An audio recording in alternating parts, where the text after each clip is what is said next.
అందరికీ తెలిసిన సుభాష్ చంద్రబోస్ లైఫ్ ఏంటి?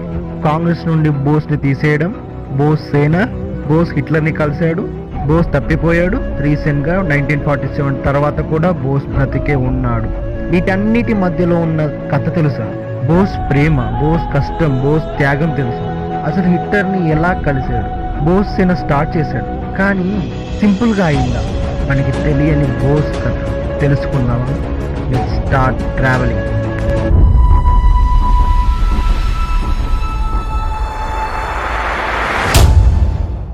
అది 1940 నవంబర్ 29న కలకత్తా జైలు. ఒక సిపాయి పరిగెత్తుకుంటూ జైలర్ దగ్గరికి వెళ్ళి, సార్, అతను ఫుడ్ తినడం లేదు సార్ అని అన్నాడు. జైలర్ ఆవేశంతో అక్కడికి వెళ్ళి చూస్తే 44 సంవత్సరాలున్న ఒక వ్యక్తి దిట్టమైన శరీరంతో, పులిలాంటి కళ్ళతో, సింహంలా గంభీరంగా ఆవేశంతో ఊగిపోతున్నాడు. అతన్ని 5 పట్టినా ఆగడం లేదు. అప్పుడు ఆ జైలర్ కోపంతో గట్టిగా అరిశాడు అని. అతడే మన సుభాష్ చంద్రబోస్. జైలర్ ఏంటిది అని అడిగితే గంభీరమైన గొంతుతో బోస్ అన్నాడు, హంగర్ స్ట్రైక్.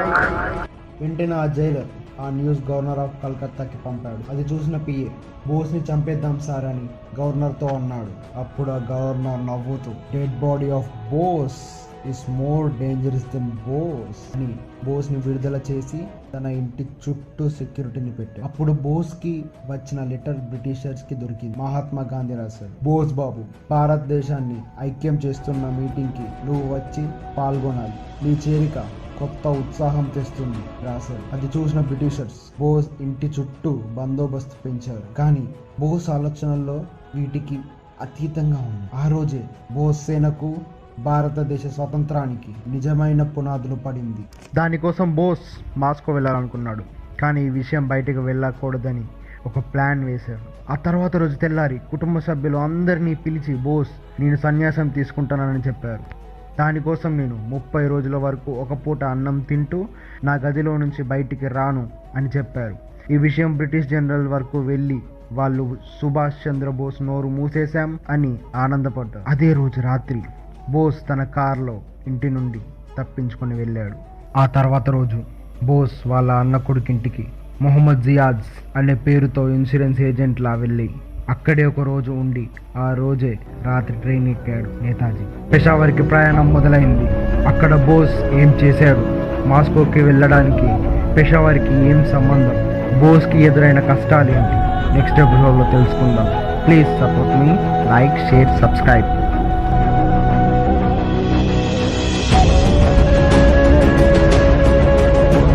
అవసరానికి దారులు తొక్కే పాత్రలు తప్ప హీరోలు, విలన్లు లేరి నాటకంలో.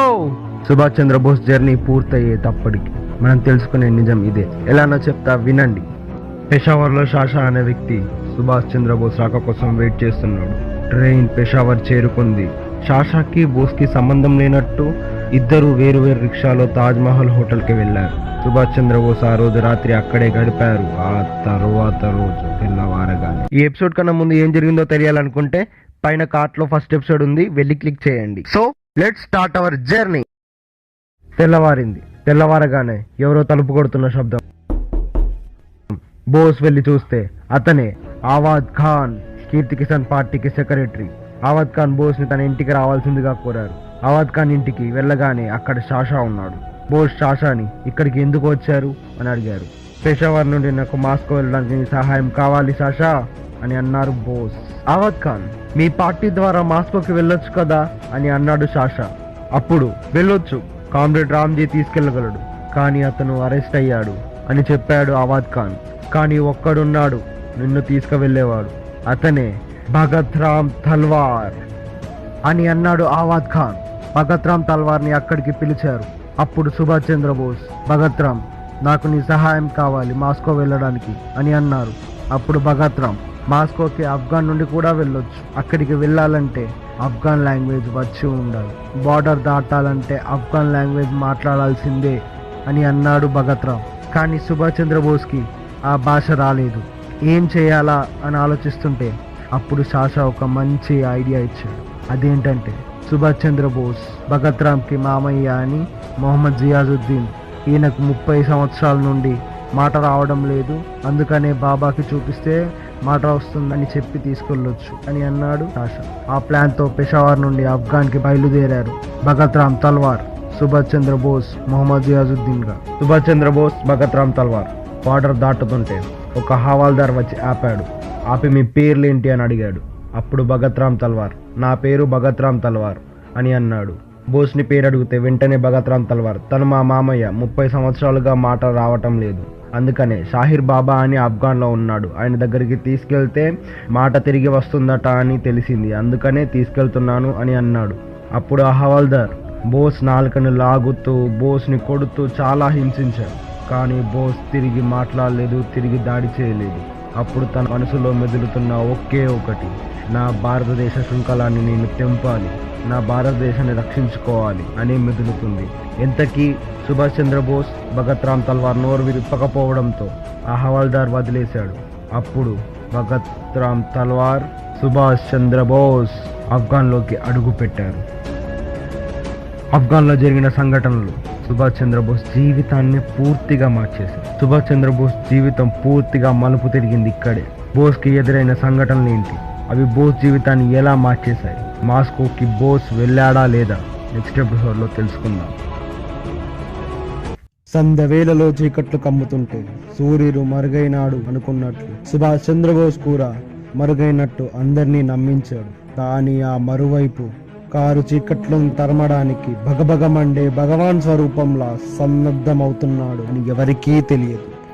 అది జనవరి 23, 1941. మన నేతాజీ సుభాష్ చంద్రబోస్ పుట్టి 45 సంవత్సరాలు కావస్తున్న రోజు. ఆ రోజుకి సుభాష్ చంద్రబోస్ రహస్యంగా ఇల్లు వదిలి వెళ్ళి నెల కావస్తుంది. అందరూ నేతాజీ ఇంట్లోనే ఉన్నారు అనుకుంటున్నారు. కానీ ఆ భరతమాతకి సుభాష్ చంద్రబోస్ కే తెలుసు తన పాదాలు దేశ స్వతంత్రం కోసం అడుగులు వేస్తున్నాయని. ఆ రోజు వరకు ప్రతిరోజు సుభాష్ చంద్రబోస్ రూమ్ కి అనిత భోజనం తీసుకువెళ్లి తనే తిని బోస్ తిన్నాడు అని చెప్పేది. అనిత సుభాష్ చంద్రబోస్ మేనకోడలు. కానీ బోస్ వెళ్లే అప్పుడు చెప్పినట్లు సరిగ్గా నెల అయిపోయాక బోస్ కనిపించడం లేదు అని అనిత అందరికీ చెప్పింది. ఈ విషయం బ్రిటిష్ గవర్నర్ వరకు వెళ్ళింది. అప్పుడు ఆ బ్రిటిష్ జనరల్, సార్ బ్యాంకాక్ కి వెళ్ళి ఉంటాడు బోస్ సాధువుల్లో కలవడానికి అని అన్నాడు. అప్పుడు ఆ గవర్నర్, నో, బోస్ ఆఫ్ఘాన్ వెళ్ళి ఉంటాడు. సింహం వెనక్కి అడుగులు వేసింది అంటే భయపడింది అని అనుకున్నాం మనం, కానీ వేటాడడం కోసమే ఆ అడుగులు వేసింది అని అన్నాడు గవర్నర్. ఈ ఎపిసోడ్ ముందు ఏం జరిగిందో తెలియాలి అనుకుంటే పైన ఐకార్ట్ లో వీడియో ఉంది, వెళ్ళి క్లిక్ చేయండి, చూడండి. సో లేట్ చేయకుండా let's start our journey. Subhash Chandrabose biography part 3. Subhash Chandrabose Afghan లో అడుగు పెట్టాడు. సుభాష్ చంద్రబోస్ అప్పుడు వెంటనే తన పాకెట్ లో ఉన్న ఒక వాయిస్ రాయ్ కాయిన్, అంటే బ్రిటిష్ వారి ఫేస్ ఉన్న ఒక కాయిన్ ని తీసి కింద వేశాడు. కింద వేసి దాన్ని తొక్కుతున్నాడు. సుభాష్ చంద్రబోస్ అదేంటి అని అన్నాడు తల్వార్. ఏం చేస్తున్నావు బోస్ అంటే, మనం స్వతంత్ర దేశంలో ఉన్నాం, ఇక్కడ బ్రిటిష్ పాలన లేదు, దేశం యొక్క బానిసత్వం లేదు అని ఆనందంతో ఆ కాయిన్ తొక్కుతున్నాడు బోస్. అప్పుడు భగత్ రామ్ తల్వార్ కూడా తొక్కడం మొదలు పెట్టాడు. సుభాష్ చంద్రబోస్ స్వతంత్ర దేశం అని ఎందుకు అన్నాడంటే, ఆఫ్ఘాన్ 1838 నుంచి 1919 వరకు బ్రిటిష్ హెల్ప్తో షాషా షుజా, ఆయూబ్ ఖాన్, రెహమాన్ ఖాన్ రూల్ చేశారు. ఆఫ్ఘాన్లో 3 ఆంగ్లో ఆఫ్ఘాన్ వార్స్ జరిగాయి. ఆ వార్స్ తర్వాత ఆఫ్ఘాన్ని 1919 ఆగస్టు 19న ఫుల్లీ ఇండిపెండెంట్ సోవరెన్ స్టేట్గా చేశారు. సోవరెన్ స్టేట్స్ అంటే ఒక ఫుల్లీ ఇండిపెండెంట్ స్టేట్, వీటి మీద ఏ కంట్రీస్ రూల్ చేయకూడదు, ఇదో బఫర్ స్టేట్ లాగా. సోవరెన్ కంట్రీస్ అన్ని వాటికి డెవలప్మెంట్ కోసం హెల్ప్ చేసుకుంటాయి. అలా ఆఫ్ఘాన్కి హెల్ప్ చేయడానికి యాక్సిస్ ఫోర్సెస్ అనేవి ఇక్కడికి వచ్చాయి. ఆ యాక్సిస్ ఫోర్సెస్ ఏంటి అంటే జర్మన్, ఇటలీ, జపాన్. వీళ్ళ హెల్ప్ తీసుకొని సుభాష్ చంద్రబోస్ మన సేనని తీసుకొచ్చి ఒక బోస్ సేనాని స్థాపించాలి అని అనుకున్నాడు. అప్పుడు ఏంటంటే 1940లో జర్మన్ ద గ్రేట్ హిట్లర్ ఏం చేశాడు అంటే కొంత రష్యాని తన ఆధీనంలోకి తెచ్చుకున్నాడు. అందుకని మాస్కోలో ఉన్న మన ఇండియన్ సోదరులను తీసుకురావాలి అని బోస్ మాస్కో వెళ్ళాలని అనుకున్నాడు. అది జనవరి 27, 1941. ఆఫ్ఘాన్ యొక్క క్యాపిటల్ కాబూల్కి చేరుకున్నాడు సుభాష్ చంద్రబోస్. సోవియట్ ఎంబసీకి వెళ్ళాడు బోస్. కానీ హవాల్దార్ బోస్ ని లోపలికి రానివ్వలేదు. తను బోస్ అని చెప్తే హవాల్దార్, నువ్వు బోస్ లా లేవు, ఆఫ్ఘాన్ లా ఉన్నావు అని అన్నాడు. అటుగా వెళ్తున్న ఒక పోలీస్ బోస్ ని చూసి తను సుభాష్ చంద్రబోసా అని అడిగాడు. కానీ తల్వార్ ఏ ఊరికే అంటున్నాడు, తను బోస్ కాదు అని అన్నాడు. బోస్ ఎలాగో అలా హవాల్దార్ కళ్ళు కప్పి లోపలికి వెళ్ళాడు. లోపల ఉన్న బెర్లిన్ అంబాసిడర్ బోస్ ని చూసి ఆశ్చర్యపోయాడు. బోస్, నేను మాస్కో వెళ్ళాలి అని అడిగితే దానికి పాస్పోర్ట్ కావాలి అండ్ పాస్పోర్ట్ కోసం ఇటలీ అంబాసిడర్ యొక్క పర్మిషన్ కూడా కావాలి అని అన్నాడు బెర్లిన్ అంబాసిడర్. బోస్, నేను సుభాష్ చంద్రబోస్ అని పోలీసులకి అర్థమైంది. నేనెంత వీలైతే అంత త్వరగా ఆఫ్ఘాన్ వదిలి వెళ్ళాలి అన్నాడు బోస్. సోవియట్ అంబాసిడర్ దానికి ఒప్పుకొని ఏర్పాట్లు చేస్తాను అని అన్నాడు. అప్పటి వరకు నా క్వార్టర్స్లో ఉండు అన్నాడు. కానీ బోస్ దానికి అంగీకరించలేదు. కీర్తి కిసాన్ పార్టీకి పనిచేసిన ఒక ఎక్స్ కామ్రేడ్ ఉత్తమ్ చంద్జీ కాబూల్లోనే ఒక షాప్ పెట్టుకున్నాడు అని తెలిసి తన దగ్గరికి రహస్యంగా వెళ్ళి అక్కడే ఉన్నాడు బోస్. ఆ తరువాత రోజు భగత్ రామ్ తల్వార్ని బెర్లిన్ అంబాసిడర్ చెప్పినట్లుగా మన ఇటలీ అంబాసిడర్ దగ్గర మీటింగ్ కోసం పంపించాడు. ఆ మీటింగ్ కి ఇటలీ అంబాసిడర్ ఒప్పుకున్నాడు. బోస్ ఇటలీ అంబాసిడర్ ని కలిశాడు. ఇటలీ అంబాసిడర్ బోస్ ని ఆఫ్ఘాన్ నుండి పంపడానికి ఒప్పుకున్నారు. అప్పుడు బోస్, నాకు ఆఫ్ఘాన్ నుండి వెళ్ళడమే కాదు, నాకు మీ సపోర్ట్ కావాలి. మీరు ఒప్పుకుంటే బెర్లిన్ ఒప్పుకుంటుంది, జపాన్ ఒప్పుకుంటుంది అన్నారు. కానీ ఇటలీ అంబాసిడర్, బెర్లిన్దే అంతా, బెర్లిన్ అగ్రి చేస్తే అందరం అగ్రి చేస్తాం అని అన్నారు. బోస్ సీరియస్ గా, బెర్లిన్ అంటే ఇటలీ అంటారు, ఇటలీ అంటే బెర్లిన్ అంటారు అని సీరియస్ అయ్యాడు బోస్. ఇటలీ అంబాసిడర్, నువ్వు హిట్లర్ని కలవాలి అంటే రష్యా ఒప్పుకోవడం లేదు, అందుకని నీకు ఫెర్లాండో మచ్వాటా ఇటలీ క్యాంట్ గా పేరు మార్చి పాస్పోర్ట్ క్రియేట్ చేశాము. ఇప్పుడు నువ్వు మచ్వాటాగా రష్యా నుండి జర్మనీకి వెళ్ళాలి అన్నాడు ఇటలీ అంబాసిడర్. అది మార్చ్ 1841. సుభాష్ చంద్రబోస్ పయనం మళ్ళీ మొదలైంది. హిట్లర్ని కలవడానికి చేరువయ్యాడు. కానీ అది అంత ఈజీగా అయిందా? కాలేదు. ఏం జరిగిందో నెక్స్ట్ ఎపిసోడ్లో తెలుసుకుందాం. Friends, don't miss the next episode. Subhash Chandrabose love story, Bose సేన ఆవిర్భావం ఎలా అయింది, హిట్లర్తో మీటింగ్ ఎలా జరిగింది అంతా నెక్స్ట్ ఎపిసోడ్లో తెలుసుకుందాం. Thank you for watching this video. మీకు నచ్చినట్లయితే సబ్స్క్రైబ్ చేసి లైక్ చేయండి. అది బెర్లిన్, ఏప్రిల్ 2, 1991. ఆబిల్ స్వామి అనే ఇద్దరు వ్యక్తులు బెర్లిన్లో జర్మనీ తరపున పనిచేసేవారు. వారు కాంగ్రెస్ పార్టీలో సుభాష్ చంద్రబోస్ ఉన్నప్పుడు వీళ్ళిద్దరూ చాలా కష్టపడేవాళ్ళు. వీళ్ళని ఫెర్లాండో మచౌటా అనే బిజినెస్ మ్యాన్ డీల్ కోసం పిలిచారు అని వెళ్ళారు. అక్కడికి వెళ్ళి చూస్తే ఆబిల్ స్వామి ఇద్దరి మొహాలు ఆనందంతో ఆశ్చర్యంతో వెలిగిపోతున్నాయి. ఆబిల్ స్వామి సుభాష్ బాబు అని గట్టిగా హగ్ చేసుకున్నాడు. అప్పుడు బోస్, నేను ఇక్కడ ఫెర్లాండో మచౌటా అని అన్నాడు సుభాష్ చంద్రబోస్. ఆబిల్ అన్నాడు, ఏంటి సార్ మీరు ఇలా ఇక్కడ అని. అప్పుడు సుభాష్ చంద్రబోస్, కాదు ఆబిల్, ఒక ఫౌజ్ని స్థాపించి మనం దేశాన్ని బ్రిటిష్ నుండి కాపాడాలి, దానికి జర్మన్స్ మనకి సహాయపడతారు అని అన్నాడు. ఆబిల్, పని ఎప్పుడు స్టార్ట్ చేద్దాం అని అన్నాడు. బోస్ చిన్నగా నవ్వి, ఇప్పుడే అని అన్నాడు. నంబియార్ అనే వ్యక్తి బోస్కి సపోర్ట్గా ఉండేవాడు. నంబియార్ వచ్చి, తను వచ్చింది సార్ అని అన్నాడు. అప్పుడు సుభాష్ చంద్రబోస్ ఫేస్లో చెప్పలేని ఆనందం, కనులు తను చూడాలనే ఆత్రం కొట్టొచ్చినట్టు కనిపిస్తున్నాయి. అది వియన్నా, జూన్ 1934. వియన్నా అంటే capital of Austria. Subhash Chandrabose వియన్నాలో పనిచేస్తున్నాడు. ఒకరోజు సుభాష్ చంద్రబోస్ పనిచేస్తుంటే ఎవరో తోరు కొట్టారు. అప్పుడు సుభాష్ చంద్రబోస్ లోపలికి రండి అని పిలిచారు. ఒక 5.3 ఇంచెస్తో, కర్లీ హెయిర్తో, క్యూట్ స్మైల్తో, స్వీట్ వాయిస్తో ఒక ఆస్ట్రియా అమ్మాయి, హాయ్ సార్, సెక్రటరీ కోసం అడ్వర్టైజ్ ఇచ్చారు కదా, so I came for it అని అంది. అప్పుడు బోస్ తనను, ఇండియా గురించి నీకు ఏం తెలుసు అని అడిగాడు. అప్పుడు తను, ఐ నో అబౌట్ ఇండియా, అక్కడ 100 మహారాజులు ఉంటారు, ఎన్నో వజ్రాలు, ఏనుగులు, పులులు, పాములు, అక్కడ చాలా అందంగా ఉంటుంది, అక్కడ మనుషులు బట్టలు వేసుకోరు అని అన్నగానే సుభాష్ చంద్రబోస్ గట్టిగా నవ్వారు. అప్పుడు తను ఎంతో అమాయకంగా, ఎందుకు నవ్వుతున్నారు అని అడిగింది. అప్పుడు సుభాష్ చంద్రబోస్ నిల్చుని, నేను రాజులాగా ఉన్నానా లేదా పాములాగా? నేను బట్టలు వేసుకున్నానే, అక్కడ కూడా అందరూ మామూలుగానే ఉంటారు అనగానే అప్పుడు తను నవ్వుతూ, నేను ఇంకా ఇండియా గురించి నేర్చుకోవాలి అని అమాయకంగా అంది. అది సుభాష్ చంద్రబోస్కి నచ్చి తనకి ఉద్యోగం ఇచ్చారు. అప్పుడు సుభాష్ చంద్రబోస్, నీ పేరేంటి అని అడగానే తనకు కంగారుగా బోస్ అని అంది. మళ్ళీ తర్వాత సారీ నా పేరు సోఫీ అని అంది. ఈ సంఘటన అంతా బోస్కి జ్ఞాపకం వచ్చింది. ఇది అంతా అలా ఆలోచిస్తుంటే ఎక్కడో దూరంగా సార్ సార్ అని ఒక వాయిస్. కళ్ళు తెరిచి చూస్తే ముందు సోఫీ బెర్లిన్లో బోస్ దగ్గరికి వచ్చింది. అప్పుడు సుభాష్ చంద్రబోస్ ఆనందంతో లేచి నిల్చొని వెల్కమ్ సోఫీ అని అన్నాడు. అప్పుడు ఒక ప్యాకేజ్ తీసి బోస్ చేతిలో పెట్టింది సోఫీ. నాకు గిఫ్ట్స్ అంటే నచ్చవని తెలుసు కదా సోఫీ అని అన్నాడు బోస్. అప్పుడు నవ్వుతూ అది గిఫ్ట్ కాదు, నువ్వు అక్కడ వదిలేసిన నీ క్లాత్స్ నేను భద్రంగా దాచిపెట్టి ఉంచాను అని అన్నారు. అప్పుడు బోస్ ఇవి కూడా దాచిపెట్టావా అని అంటే నువ్వు ముట్టుకున్న ప్రతి ఒక్క డస్ట్ స్క్రాప్ని కూడా నేను దాచిపెట్టాను అని అంది. అప్పుడు సోఫీ నవ్వుతూ మీ వస్తువులు దాచిపెట్టడం సెక్యూరిటీగా నా బాధ్యత కదా సార్ అని అంది. కానీ మీరు మర్చిపోయారు అని అలిగింది సోఫీ.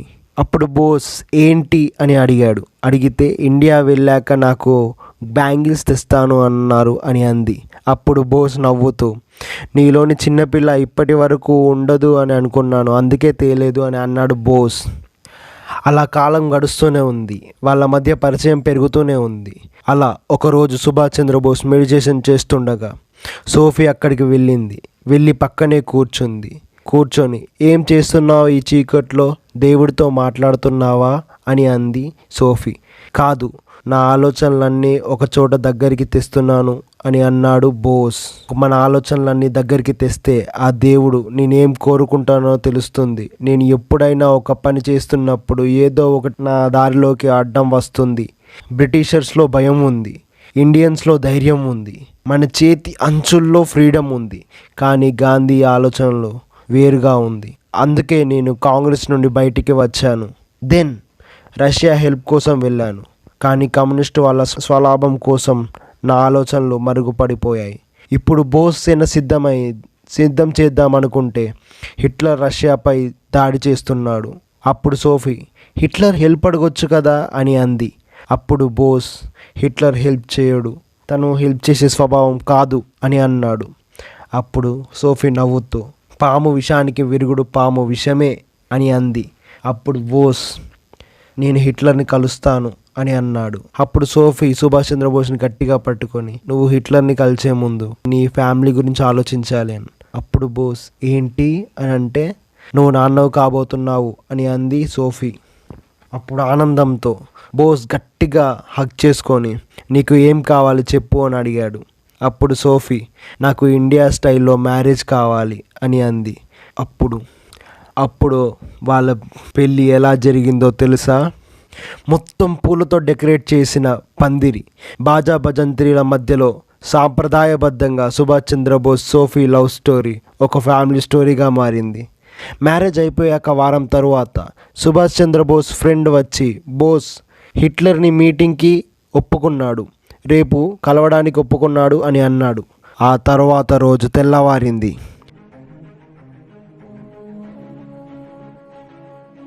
మే 27, 1942 సుభాష్ చంద్రబోస్ హిట్లర్ని కలిసిన రోజు. సుభాష్ చంద్రబోస్ హిట్లర్ని బ్రిటిష్ వారి నుండి ఫ్రీడమ్ కోసం మీ హెల్ప్ కావాలి అని అడిగారు. హిట్లర్ మేము హెల్ప్ చేసి జపాన్తో కొలాబరేట్ అయ్యి రష్యాని డిఫీట్ చేసి ఆ తరువాత బ్రిటిష్ని డిఫీట్ చేసేసరికి 100 years అవుతుంది అని అన్నాడు హిట్లర్. కానీ హిట్లర్ తలుచుకుంటే అవుతుంది అన్నాడు బోస్. ఇప్పుడు హిట్లర్ ఒప్పుకున్నాడు. కానీ జర్మనీ నుండి ఇండియా చాలా దూరం, సో ఇక్కడి నుండి ఇండియా వరకు ఆర్మీని తీసుకువెళ్ళాలి అంటే చాలా కష్టం అని అన్నాడు హిట్లర్. సో జపాన్ నుండి ఆర్మీతో ఇండియాకి వెళ్ళండి అని చెప్పాడు హిట్లర్. అప్పుడే గాంధీ అరెస్ట్ అయ్యారు అని తెలిసింది సుభాష్ చంద్రబోస్ తన అవసరం ఇండియాకి చాలా ఉంది అని తెలుసుకున్నాడు. సో దానికోసం ఐఎన్ఏని ఇండియాకి తీసుకెళ్లాలి అని ఫిక్స్ అయ్యాడు. జపాన్ కూడా దానికి సపోర్ట్ చేసింది. డిసెంబర్ 6, 1942 బోస్ తన వైఫ్ ని పాప అనితా బోస్ ని ఆస్ట్రియాలో వదిలేసి వెళ్ళాడు.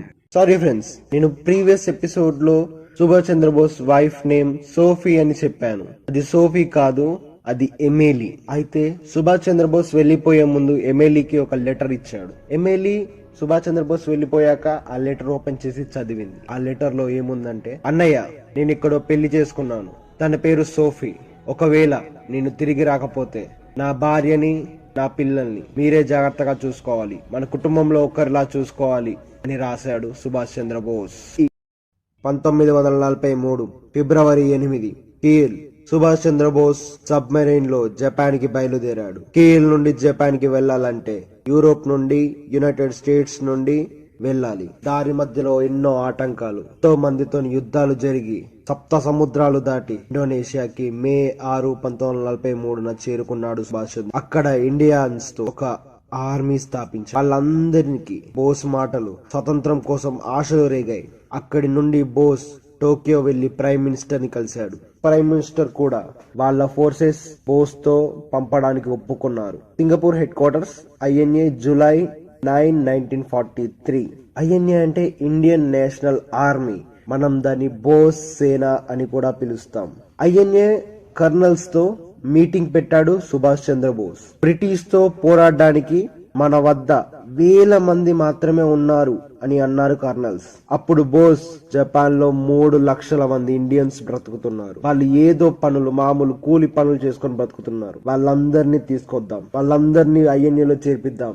ఒక కర్నల్, సార్ వాళ్ళకి ఏమొచ్చు, వాళ్ళు అమ్ముకునే వాళ్ళు వ్యాపారం చేసుకోవడానికి వచ్చారు. తన భారతదేశంలో స్వతంత్రంగా బతకడానికి వాళ్ళు పోరాడలేరా అని అన్నాడు సుభాష్ చంద్రబోస్. ఎలా సార్ అని కర్నల్ అడిగితే, మనమే నేర్పిద్దాం, వాళ్ళకి యోధులా తయారు చేద్దాం అని అన్నాడు సుభాష్ చంద్రబోస్. ఈ మాటలు అన్ని వాళ్ళకి స్వతంత్రం రావాలి అని ప్రతి ఒక్కరి నరాల్లో ఉప్పొంగాయి. టోక్యోలో ఒక మీటింగ్ పెట్టాడు సుభాష్ చంద్రబోస్. పెట్టి తన మాటలతో ఇండియన్స్ అందరిలో ఆశలు పెంచారు. బోస్ ఇండియన్స్ అందరికీ ట్రైనింగ్ ఇచ్చి ఢిల్లీ తీసుకువెళ్ళాలి అని అనుకున్నారు. బోస్ వాళ్ళకి ట్రైనింగ్ ఇవ్వడానికి రాగోన్, బర్మా హెడ్ క్వార్టర్స్ ఎంచుకున్నారు సుభాష్ చంద్రబోస్. ఇండియన్ ఆర్మీలో అబ్బాయిలే కాదు అమ్మాయిలు కూడా పాల్గొనాలి అని అనుకున్నారు బోస్. బోస్ అనుకున్న లాగానే చాలా మంది ఆడవాళ్లు బోస్ సేనలో చేరారు.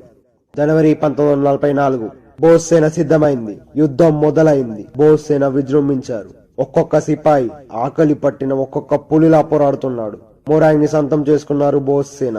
మొరాంగ్ లో స్వతంత్ర జెండా ఎగిరింది. మణిపూర్ లో బ్రిటిష్ వారి ఎయిర్ ఫీల్డ్స్ ఉంటుంది. దాంట్లో జెట్స్ ఉంటాయి. అక్కడ నుండి యుద్ధం చేయడానికి చాలా అనువుగా ఉంటుంది బ్రిటిష్ వారికి. మన బోస్ సేన బ్రిటిష్ వారి ఎయిర్ ఫీల్డ్స్ ని పేల్ చేశారు. అడుగు పెట్టిన భారత నేల, ప్రతి ఒక్క భారత నేలని స్వతంత్రం చేయసాగారు బోస్ సేన. కానీ జపాన్ వారు ఇంపాల్ వార్ వల్ల బోస్ సేనకి ఫుడ్ అండ్ సపోర్ట్ ఇవ్వలేకపోయారు. So Subhash Chandrabose Indian national ఆర్మీని వెనక్కి రమ్మన్నారు. కానీ ఆ ఊపులో ఉన్న ఒక్క ఆర్మీ పర్సన్ కూడా వెనుదిరగొద్దు అని అనుకున్నారు. కానీ అందరూ నిరాశతో వెనుదిరిగారు. 1945 జూలై బ్రిటిషర్స్ బర్మా మీదకి వార్ కి వస్తున్నారు అని తెలిసింది. ఆ వార్ కి మన INA బర్మాకి BNA కి సపోర్ట్ చేసింది. బ్రిటిషర్స్ ఫస్ట్ మన ఇండియన్ నేషనల్ ఆర్మీ మీద అటాక్ కి ప్లాన్ చేసింది. చందవిన్ రివర్ వద్ద INA గార్డింగ్ చేస్తూ ఉంటుంది. ఫస్ట్ అటాక్ చందవిన్ పైన జరగబోతుంది అని తెలుసుకున్నాడు Subhash Chandrabose. Indian National Army, Burma National Army ఎంతో పోరాడాయి, కానీ లాభం లేకుండా పోయింది. ఇలా యుద్ధం జరుగుతుండగా ఆగస్ట్ 11, 1945 హిరోషిమా, నాగసాకిపై ఆలిడ్ ఫోర్సెస్ బాంబులు వేశాయి. దాని ప్రభావం వల్ల జపాన్ సరెండర్ అయిపోయింది. కానీ బోస్ సేన అక్కడి నుండి సింగపూర్ వచ్చింది. బోస్ సేన అక్కడి నుండి వెళ్లాలి అని నిర్ణయించుకుంది. ఆగస్టు 7, 1945 సాయిగాన్ ఎయిర్పోర్ట్ కి చేరుకున్నారు సుభాష్ చంద్రబోస్, బోస్ సేన. ఆ రోజు అక్కడున్న ఫ్లైట్ లో ఇద్దరు ఎక్కగలిగే అంత కెపాసిటీ ఫ్లైటే మాత్రమే ఉంది. కానీ బోస్ తన ఆర్మీని తనతో పాటు తీసుకెళ్లాలి అని అనుకున్నాడు. కానీ ఇండియన్ నేషనల్ ఆర్మీ ఫ్రాన్స్ వచ్చేస్తుంది అని బోస్ ని పంపించారు. ఆ ఫ్లైట్ వెళ్లిన కొద్దిసేపట్లోనే ఫ్లైట్ క్రాష్ అయింది అని న్యూస్ వచ్చింది. ఇదిగో ఇక్కడే సుభాష్ చంద్రబోస్ ఉన్నాడు లేడు అని ఒక మిస్టరీ మొదలైంది. Subhash Chandrabose death mystery next episode లో తెలుసుకుందాము. కానీ బోస్ మిస్ అయ్యాడు అని తెలియడంతో బ్రిటిషర్స్ INA అరెస్ట్ చేసింది. INA కర్నల్స్ ని ఉరిశిక్ష విధించింది. కానీ ఆ రోజే భారతదేశ ప్రజలు స్వతంత్రం వైపు అడుగులు వేయడం మొదలు పెట్టారు. అసలు బోస్ ఈ యాక్సిడెంట్ తర్వాత బ్రతికి ఉన్నాడా లేడా, ఉంటే ఎక్కడ ఉన్నాడు అనేవి నెక్స్ట్ ఎపిసోడ్ లో తెలుసుకుందాం. ఈ వీడియో మీకు నచ్చినట్లయితే లైక్ చేసి, షేర్ చేసి, సబ్స్క్రైబ్ చేయండి.